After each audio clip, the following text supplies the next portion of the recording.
ചേച്ചിയമ്മ കാണുന്നില്ലല്ലോ അച്ഛാ. ഇപ്പൊ വരും മോളെ.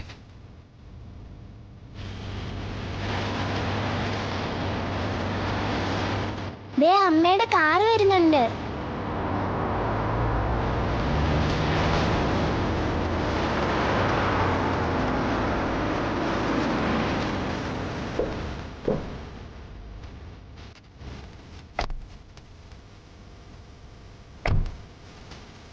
എന്താ രോഹിത്, എന്താ ഉണ്ടായത്? അറിയില്ല, ഞങ്ങൾ സ്കൂളിൽ നിന്ന് വരുമ്പോ സത്യമോളാ പറഞ്ഞത് അച്ഛൻ്റെ ജീപ്പ് കിടക്കുന്നു.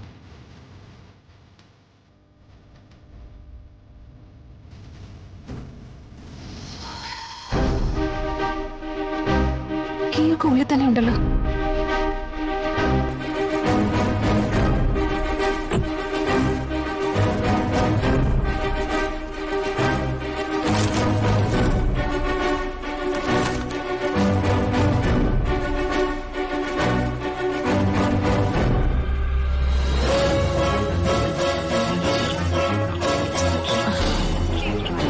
Switch off. ജീപ്പ് ഇട്ടിട്ട് വിഷ്ണുട്ടൻ എങ്ങോട്ടും പോവാറില്ല. ഇതിലെന്തോ കുഴപ്പമുണ്ട്.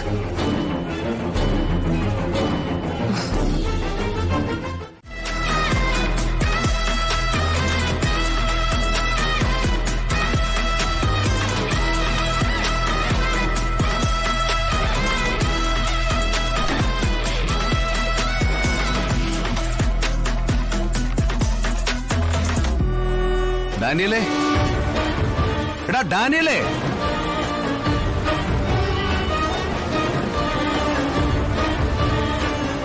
ഇവനിതെവിടെ?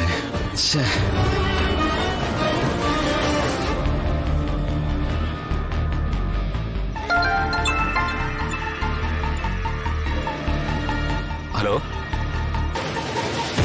ഡാനിയലേ, നീ ഇതെവിടെയാ? കിഡ്നാപ്പ് ചെയ്ത് ജീവനോടെ അവിടെ എത്തിക്കുക എന്നത് മാത്രമായിരുന്നു എന്റെ ജോലി. അത് ഞാൻ ഭംഗിയായിട്ട് ചെയ്യുകയും ചെയ്തു. ഇനി കൊല്ലുകയോ വളർത്തുകയോ എന്ത് വേണേലും നിങ്ങൾക്ക് ചെയ്യാം. ഡാ എടാ, എന്ന് പറഞ്ഞ എങ്ങനെയാ? വിഷ്ണുവിനെ ഇവിടെ കാണാനില്ല, കെട്ടഴിഞ്ഞു കിടക്കുക. എടാ, ആളുണ്ടെങ്കിലല്ലേ കൊല്ലാനും വളർത്താനും ഒക്കെ പറ്റൂ. എടാ, അവൻ എവിടെയെന്ന്? എനിക്ക് പെട്ടെന്ന് ചെയ്തു തീർക്കേണ്ട മറ്റൊരു ജോലി ഉള്ളതുകൊണ്ട് എനിക്ക് കോയമ്പത്തൂരേക്ക് പോരേണ്ടി വന്നു. അവനെ അവിടെ സുരക്ഷിതമായി ഒരു ഡോസ് ക്ലോറോഫോം കൂടി കൊടുത്ത് മയക്കി കിടത്തിയിട്ടാണ് ഞാൻ പോകുന്നത്.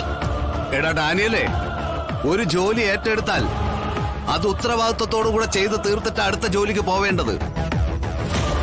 എടാ, അതാണ് ചെയ്യുന്ന ജോലിയോട് കൂറും ആത്മാർത്ഥതയുള്ളവർ ചെയ്യേണ്ടത്. പിന്നെ ചെയ്യുന്നത് പരിശുദ്ധവും പരിഭാവനമായ ജോലിയല്ലേ? അവിടെ എങ്ങാനും നോക്ക് സാറേ അവനെ. ചുമ്മാ മനുഷ്യനെ ബുദ്ധിമുട്ടിക്കാതെ. എടാ, നീയൊക്കെ എന്നെ ചതിച്ചിട്ട് പോവാൻ നോക്കണ്ട. ഏത് കാലന്റെ വായിൽ വന്നിട്ടായാലും നിന്നെ ഞാൻ തീർക്കും. ആദ്യം താൻ ആ വിഷ്ണുവിനെ തീർക്കാൻ നോക്ക്, എന്നിട്ട് എന്നെ തീർക്കാൻ വാ. തീർക്കും തീർക്കും എന്ന് പറയുന്നതല്ലാതെ ഒരാളെ പോലും കൊല്ലാൻ തന്നെ കൊണ്ടാവൂല.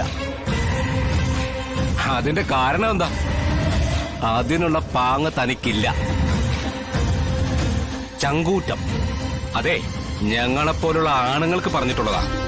ഇനി എന്നെ വിളിക്കണ്ട, അലറണ്ട. വിളിക്കുവാണെങ്കിൽ തന്നെ വിഷ്ണുവിനെ തീർത്തു എന്ന വാർത്ത പറയാൻ വേണ്ടി മാത്രം വിളിച്ചാൽ മതി. ഡാനിയലേ,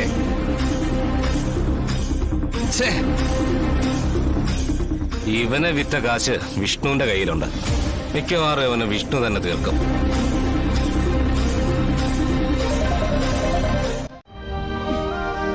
എടോ, തന്റെ അച്ഛനും അമ്മയും ചത്തിട്ടേ കുറെ നാളായിരുന്നു താൻ പറഞ്ഞേ.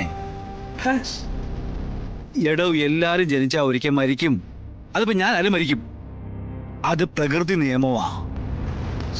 താനും മരിക്കും, എല്ലാരും മരിക്കും, എല്ലാരും മരിക്കും. അല്ല, ഇവിടെ ഇപ്പൊ ആര് മരിച്ചെന്നാ പറഞ്ഞേ?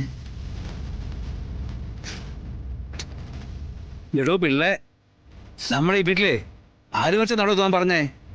സാറേ, ഇവിടെ ആരും മരിച്ചിട്ടില്ല. വിഷ്ണു കുഞ്ഞിനെ കാണാനില്ല. വിഷ്ണു കുഞ്ഞ് ഓടിച്ചിരുന്ന വണ്ടി വഴിയിൽ നിന്ന് കിട്ടി. പുറത്ത് പോലീസും ശാലിനി കുഞ്ഞും എല്ലാരും ഉണ്ട്. പക്ഷെ ഇതുവരെ നമ്മുടെ വിഷ്ണു കുഞ്ഞ് എവിടെ പോയെന്ന് ആർക്കും അറിയില്ല. ആണോ? അപ്പൊ പിന്നെ ആംബുലൻസ് വരും, എന്റെ മോനെ കൊണ്ട് ആംബുലൻസ് വരും. എന്റെ കൃഷ്ണ, നീ എന്റെ മോനെ തിരിച്ചെടുത്തോ. ആദ്യമായിട്ട് ആണ്ടിന് വേണമെന്ന്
എല്ലാരും കൂടി അവരെ കൊന്നേ.